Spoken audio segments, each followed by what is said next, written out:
And so, which is kind of makes the interesting case for Mason Adams that he's currently hurt.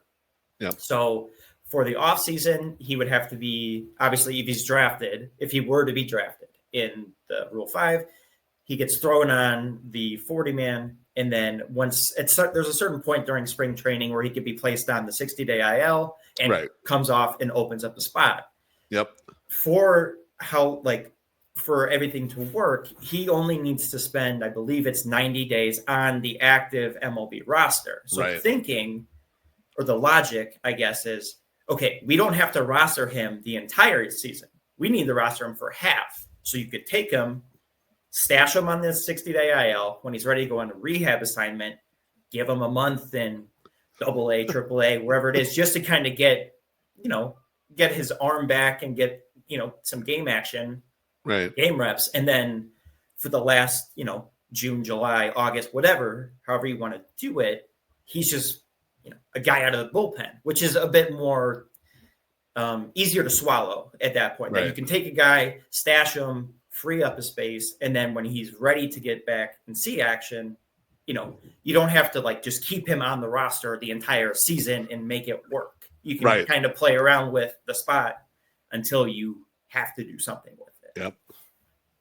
Yeah, absolutely. It leaves a lot more leverage for the team that would be selecting him to do this. If they were just trying to, hey, let's just grab another guy who has some starting pitcher pedigree, and we want to add this to the fold here. I remember probably 6 or 7 years ago, the Padres, when they had a horrible team, they went and grabbed 3 guys out of A-ball that were Rule 5 eligible and put them on their 25 or 26-man roster and just hid them and tried to turn them into prospects. Now, those guys didn't end up turning into much of anything, but this is a situation you could do this with Mason Adams as well, even though he's not as young as those guys were, and just say, if you're the Rockies or Nationals or some team that's not going to compete, say, we need more starting pitcher depth, grab the guy, throw him on there. And so I thought that was curious too, Sleepy, in that effect.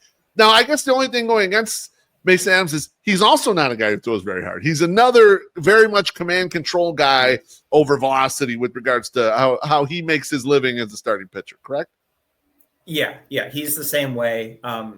Command over stuff, but it was, again, he did awesome in 2024 in AA, and it's hard to deny the numbers, but if you're thinking at it on kind of the big brain aspect of okay, not flashy stuff, still hurt, going to come back, is somebody really willing to play with that? Maybe not.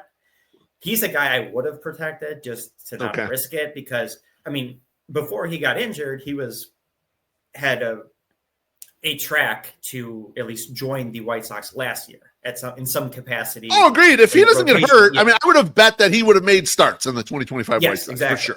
So that's why I kind of found it interesting that, he was pretty much at the doorstep, blew out, it happens, but then they just kind of, okay, maybe they're not worried about it. And we could all be wrong. Again, I'm a big Mason Adams guy too. Because he's got started by piggybacking off Noah Schultz, and Noah Schultz would shove. And then this guy who 12th rounder, 11th rounder out of, some smaller school, Jacksonville, I think. And it's just oh, this guy's been shoving too. And it's who is he? And it was just it just didn't stop, and that's what happened. And that's good. You want guys to unexpected guys to blow up like that.